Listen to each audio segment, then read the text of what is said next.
صحابہ نبی صلی اللہ علیہ وسلم کی خدمت میں آئے، عرض کیا یا رسول اللہ ذہب اہل الدثور بالاجور، یا رسول اللہ مالدار صحابہ دولت میں تو ہم سے آگے تھے ہی، ہمیں اس پہ کوئی اعتراض نہیں ہے، کیونکہ مرنے کے بعد سب کیا ہو جائے گا، دولت غربت سب برابر، اعمال پہ جنت ملے گی، لیکن یہ لوگ تو اعمال میں بھی ہم سے آگے نکل گئے۔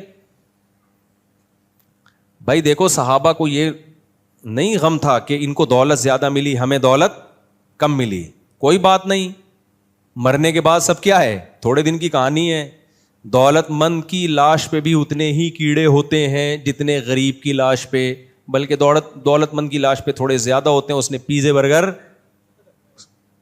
فل کارب ڈائٹ زیادہ کھائی ہوئی ہوتی ہے، اور کیڑوں کو فل کارب ڈائٹ تھوڑی زیادہ پسند ہے، میٹھے پہ زیادہ آ جاتے ہیں، میرا رپورٹ ہے غلط بھی ہو سکتی ہے بھائی، خیر۔ تو غریب کی تو لاش بھی سوکھی سوکھی سی ہوتی ہے، کیڑے بھی کہتے ہیں کہ یار کوئی خاص چیز کھانے کو مل نہیں رہی ہے۔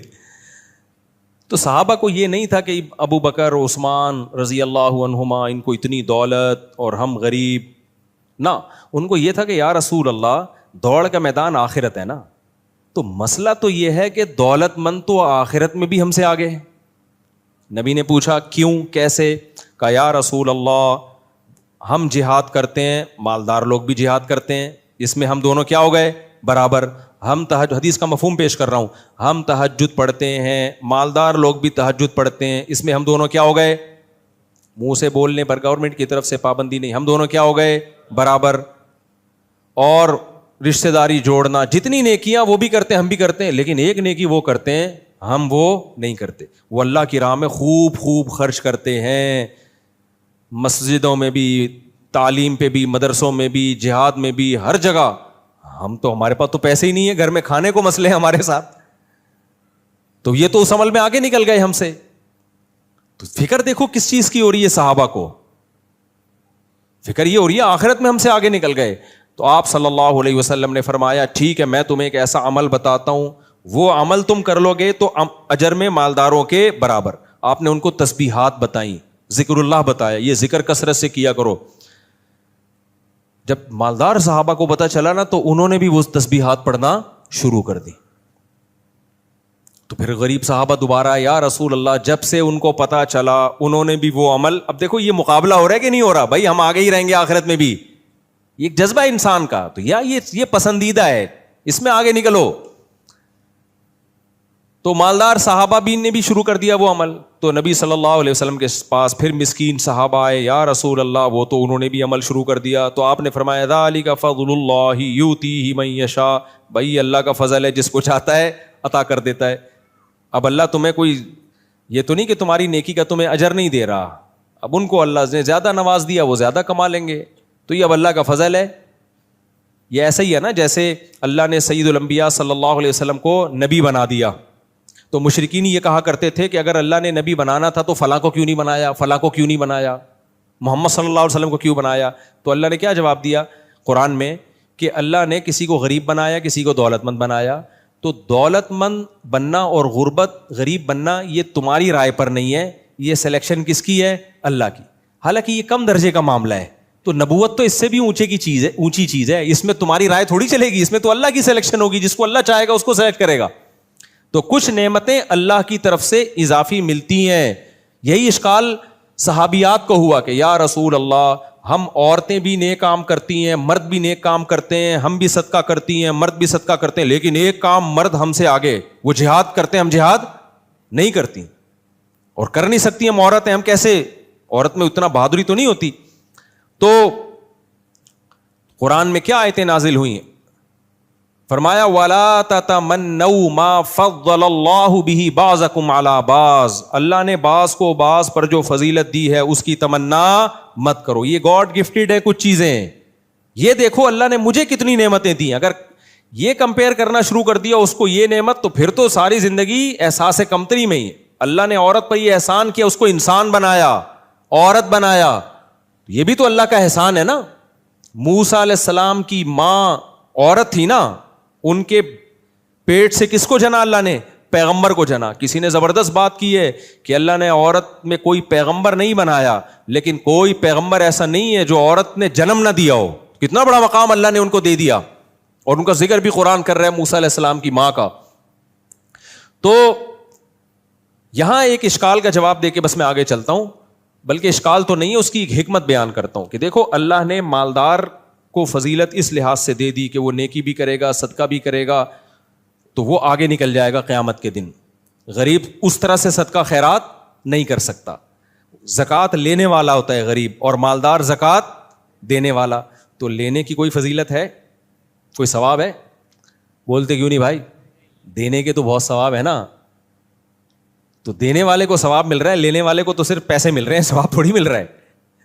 تو یہاں ایک اشکال پیدا ہوتا ہے, بھائی اللہ نے پھر مالدار کو اتنا نوازا کیوں ہے؟ اصل میں جواب یہ ہے کہ مالدار کی آزمائش زیادہ ہے, غریب کی آزمائش کم ہے. ہم سمجھتے ہیں غریب کی آزمائش زیادہ ہے, مالدار کی کم ہے. نا نا نا نا, معاملہ الٹا ہے. غریب کی آزمائش کم ہے, مالدار کی آزمائش زیادہ ہے. تو جس کو زیادہ آزمایا جاتا ہے اس کو بینیفٹس بھی زیادہ دیے جاتے ہیں. جس سے ہارڈ ورکنگ والا کام لیا جاتا ہے اس کو سہولتیں زیادہ دی جاتی ہیں. کمپنیوں میں ہوتا ہے نا, کسی امپلائی کو سب کو تنخواہ برابر, اس کو کسی جنگل میں بھیج دیا کسی اہم مہم پر, تو الاؤنس اس کو زیادہ ملتا ہے کہ نہیں ملتا؟ بھائی اس کے کام سخت ہے. آپ کہو گے لو بھائی, مالدار ایک تو ویسے بھی عیاشی کر رہا ہے اور جنت میں بھی عیاشی کرے گا, تو اس کی آزمائش زیادہ کہاں سے, اس کی تو کم ہے. بھائی یہ جب ہے جب آپ کے پاس پیسے نہ ہو, پھر آپ کو یہ لگے گا. جب پیسے آئیں گے پھر آپ کو لگے گا پیسہ ہوتے ہوئے نماز پڑھنا مشکل, بغیر پیسوں کے نماز پڑھنا آسان. سمجھ میں آ رہی ہے بات کہ نہیں آ رہی؟ پیسہ ہوتے ہوئے زنا سے بچنا مشکل, پیسہ ہی نہیں ہے تو کوئی لفٹ ہی نہیں کرائے گی, ٹھیک ہے نا, آرام سے ہنسی خوشی زندگی. رشتہ نہیں مل رہا ہوتا, گرل فرینڈ کہاں سے ملے گی؟ ایک آدمی نے مجھے بتایا, مالدار تھا, کہہ رہے میرے پاس بچپن میں پیسہ آ گیا جس سے میں اتنی سخت آزمائش میں پڑا. اس نے کہا جب تک پیسہ نہیں تھا کوئی آزمائش نہیں تھی, نماز پڑھتا تھا, داڑھی رکھ لی میں نے. کہہ رہا جب میرے پاس دولت آئی ہے نا تو لڑکیوں کے فون آنا شروع ہو گئے. پنجاب میں کسی نے واقعہ سنایا کہ لڑکیوں کے فون, وہ مجھے خود اٹریکٹ کرتی تھیں, فون نمبر دیتی تھیں, پتے بتاتی تھیں, اتنے پیسے اتنے پیسے. کہہ رہے میرے دل میں نا خواہشات کا ایک طوفان اٹھتا تھا کہ میں زنا کر لوں, میں زنا کر لوں, میں زنا کر لوں. کہہ رہے میں نے ابا کو بولنا شروع کر دیا, میں زنا میں نہ پڑ جاؤں, میری شادی کرا دو. ابا آج کل لفٹ ہی نہیں کراتے. خیر اللہ نے اس کو زنا سے بچایا. کہہ رہے جب غریب تھا تو ایسا کچھ مسئلہ نہیں تھا, جہاں پیسہ آیا, اچھا موبائل, اچھی گاڑی, پیسے والے کا تو پتہ چل جاتا ہے, تو وہاں مشکل ہو گیا زنا سے بچنا. تو پیسے والے کے لیے دین پہ چلنا مشکل. جب پیسہ آتا ہے تو صدقات و خیرات اتنے نہیں ہوتے جتنی شراب و کباب آتا ہے. تو اس لیے اللہ نے اس کو پروٹوکول دیا ہے کہ بھائی اگر تو پیسے کے باوجود بھی دین پہ چلے گا تو تجھے مقام میں زیادہ دوں گا. یہی وجہ ہے حدیث میں آتا ہے جنت میں غریب زیادہ ہوں گے, دولت مند کم ہوں گے. سمجھ رہے ہو کہ نہیں سمجھ رہے؟ وجہ اس کی ہے کہ غریب آدمی کے لیے آسان تھا, وہ پہلے ہی بیچارہ, اس کو ناشتے کے ویسے بھی بیچارے کو پیسے نہیں ہوتے, کہتے چلو ہم کیا کرتے ہیں, ٹھیک ہے نا, روزہ رکھ لیتے ہیں. مالدار آدمی کے پاس تو 20 قسم کی چیزیں کھانا کھانے کی, 20 قسم کے موقع عیاشیوں کے, شو مارنا, تکبر, یہ ساری بیماریاں کس کی ہیں؟ دولت مندوں کی ہیں. اس لیے دولت ہر ایک کے لیے اچھی بھی نہیں ہوتی. اس لیے اللہ سے دولت نہیں مانگنی چاہیے, اللہ سے رزق حلال میں برکت مانگنی چاہیے. پھر اللہ دولت کی صورت میں دے دے یا غربت میں ہی اللہ برکت دے دے, وہ اللہ کی مرضی ہے. علماء نے منع کیا ڈائریکٹ دولت کبھی نہ مانگو اللہ سے, اللہ مجھے مال و دولت دے, یہ الفاظ ہی غلط ہیں. اے اللہ میرے رزق میں کیا دے؟ برکت دے. اب وہ اللہ کی مرضی. برکت کا مطلب خیر, رزق آئے خیر بن کے آئے. تو ورنہ خالی رزق آ گیا تو وہ تو بعض دفعہ قارون کے پاس پیسہ ہی تو تھا, برباد ہو گیا. فرعون کے پاس کیا تھا؟ پیسہ. اس پیسے نے کیا کر دیا؟ اس کی کھوپڑی کو خراب کر دیا. تو زیادہ تر پیسے والے ہی جہنم میں جائیں گے حدیث کے مطابق. تو ہم جو کہتے ہیں نا میرے پاس اتنا پیسہ, تو صحابہ کو غم یہ نہیں تھا ان کے پاس پیسہ کیوں ہے, صحابہ کو غم یہ تھا آخرت میں ہم سے آگے نکل گئے. تو خواہشات کو لگام دینے کی ضرورت ہے. جب خواہشات آپ کے کنٹرول میں ہوں گی تو پھر خواہشات آپ کے حساب سے چلیں گی. تو شریعت نے یہ نہیں کہا خواہشات کو کچل دو. کیا کہا ہے شریعت نے؟ خواہشات کو لگام دو. آپ فیصلہ کرو گے کون سی خواہش پوری کرنے کی ہے اور کون سی خواہش پوری کرنے کی نہیں. دیکھو شوگر کے مریض اپنی لگام کھانے کے معاملے میں ڈاکٹر کے حوالے کرتا ہے. اس کو پتا ہے میری شوگر ہائی رہتی ہے, تو اس کا دل تو چاہتا ہے 3 لڈو یہاں سے کھا لوں, 4 لڈو وہاں سے کھا لوں, ادھر سے جلیبی کھا لوں, وہ شہد کی بوتل کھا لوں, میں یہ بھی کھا لوں, یہ بھی کھا لوں. لیکن اس کو پتا ہے بیٹا خواہشات کے پیچھے گئے تو ہو سکتا ہے یہ لڈو میری زندگی کا آخری لڈو ہو, اس کے بعد سویم پہ لڈو کھائے جا رہے ہوں میرے. تو لڈو نہیں کھاتے, چلو بریانی کھائیں گے سویم پہ. تو وہ ڈاکٹر سے پوچھتا ہے, ڈاکٹر صاحب لڈو کھا سکتا ہوں؟ ڈاکٹر کہے گا بھائی آرٹیفیشل لڈو کھا سکتے ہو, جو دیکھنے میں میٹھا لگے حقیقت میں میٹھا ایسے بھی آتی ہے نا, چائے میٹھی پی سکتے ہو, یعنی وہ والی میٹھی جو شوگر کے مریض وہ ہوتی میٹھی میٹھی نہیں ہے, وہ تھوڑا سا وہ پتہ نہیں کوئی کیمیکل ڈالتے ہیں اس سے, ڈائٹ بوتل ہوتی ہے جیسے. تو ڈاکٹر بتائے گا یہ خواہش, ہاں ڈاکٹر یہ نہیں کہے گا کھاؤ نہیں, ڈاکٹر کہے گا یہ کھاؤ یہ نہیں کھاؤ. اگر کوئی ڈاکٹر ایسا ہے کہ کھانا پینا ہی چھوڑ دو, پھر آپ وہ ڈاکٹر ہی چھوڑ دو گے, کھانا پینا نہیں چھوڑو گے. کوئی مذہب اگر آپ سے یہ کہتا ہے کہ دنیا ہی چھوڑ دو, ننگ دھڑا ہو جاؤ, ساری خواہشات کو چل دو, تو بھائی وہ مذہب ہی چھوڑ دو, پھر وہ مذہب دین فطرت نہیں ہو سکتا. تو اسلام ہے جو اعتدال کا راستہ سکھاتا ہے, خواہشات نہیں چھوڑنی ہے, خواہشات کو لگام دینا ہے. اس لیے تو میں ولاگ بنا بنا کے ڈالتا ہوں تاکہ یہ تصور لوگوں کی کھوپڑی سے نکلے کہ مذہبی آدمی تیرتا ہوا, گھوڑے پہ دوڑتا ہوا, جنگل میں ہرن کا شکار کرتا ہوا تمہیں برا کیوں لگ رہا ہے. یہ کانسیپٹ دماغ سے کیا کرو, ختم کرو. بہت نیگیٹو, ابھی میرا ہرن کا جو شکار کا جو ولاگ کیا نا اس پہ بہت نیگیٹو کمنٹس آئے ہیں, بہت زیادہ. ابے کیا کر رہے ہو, ابے یہ مولویوں والی حرکتیں ہیں, ابے مولویوں تو کیا ہو گیا بھائی, مولویوں والی حرکتیں کوئی الگ سی نہیں ہوتی ہیں. جو بھی جائز حرکت ہے وہ سارے مولوی بھی کیا کر سکتے ہیں, کر سکتے, کوئی حرج نہیں ہے اس میں. تو جائز ہے یہ, تو جائز نہ جہاں نامناسب نہ ہو. بعض جائز انٹرٹینمنٹ ہوتی ہے لیکن وہ علماء پہ سوٹ نہیں کرتی ہیں. ابھی جیسے میں کینیڈا گیا نا تو انہوں نے میری ہیلی کاپٹر پہ سواری کا انتظام کیا ہوا تھا. جاپان میں گیا, ارشاد بھائی نے گن پوائنٹ پہ ہیلی کاپٹر میں بٹھایا, ہم نے کہا چلو گھوم کے آ جاتے ہیں. جب کینیڈا گیا انہوں نے ہیلی کاپٹر کا انتظام کیا ہوا تھا, آپ کو گھمائیں گے بیان کے بعد ہیلی کاپٹر پہ. مجھے دل پہ بہت بوجھ تھا کہ یار کیا ہیلی کاپٹر پہ بچوں کی طرح میں, شکار تو ایک شکار جو ہے نا وہ تو ایک وہ خاندانی لوگوں کا کام ہے. میں نہیں کہہ رہا میں بہت خاندانی ہوں, لیکن شکار میں دلچسپی ہمیشہ سے کن کو رہی ہے, خاندانی لوگوں کو. اسماعیل علیہ الصلوۃ والسلام جو تھے نا, نبی صلی اللہ علیہ وسلم نے جب صحابہ کو تیر اندازی کی ترغیب دی تو آپ نے فرمایا ارمو فإن اباکم کان رامیا, تیر لگاؤ سیکھو تیر اندازی, اس لیے کہ تمہارے باپ اسماعیل وہ تیر انداز تھے, ان کا گزر بسر شکار پہ تھا, شکار پیغمبروں نے کیا ہے بھائی. جو ویجیٹیرین ہے ان کو اشکال ہوتا ہے, ہائے بیچارہ ہرن. کچھ لوگوں کے یہ بھی کمنٹ تھے, ہائے بیچارہ ہرن. تو یہ نہیں دیکھ رہے بیچارہ مفتی صاحب پورا افریقہ کا جنگل گیا اور ایک ہرن بھی شکار کر کے نہ لائے, اس پہ ترس نہیں آ رہا, ہرن پہ ترس آ رہا ہے.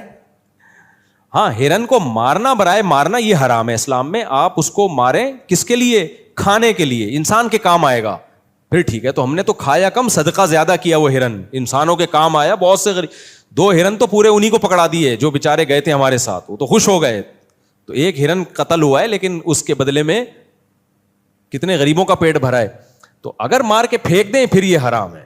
یہ تو آپ انٹرٹینمنٹ کے لیے کہ جانور کی جان کو ضائع کرو, تبھی ہم حرام جانوروں کا شکار نہیں کرتے, کیونکہ وہ ظلم ہے, کھانا ہے نہیں اس کو, خام خواہ میں کیوں مار رہے ہو. تو ایسے تو ہم بھائی ایک پرندہ مارنا بھی حرام سمجھتے ہیں. ہاں جب جانور کا شکار ہم حلال سمجھیں گے جب اس کا فائدہ کس کو ہو, انسانوں کو, تو انسانوں کا پیٹ بھرے گا. ہم نہیں کھائیں گے تو شیر کھا جائے گا اس کو. کوئی نہ کوئی تو ہرن کو بالآخر کھاتا ہے, جب بڈھا ہو جاتا ہے نا ہرن تو پھر بھاگ بھی نہیں سکتا, تو شیر ہی آ کے کھائے گا. تو شیر سے بہتر نہیں ہے کون کھا لے, جمشید کھا لے, غفار کھا لے, وسیم کھا لے, یہ زیادہ بہتر ہے. کیا خیال ہے.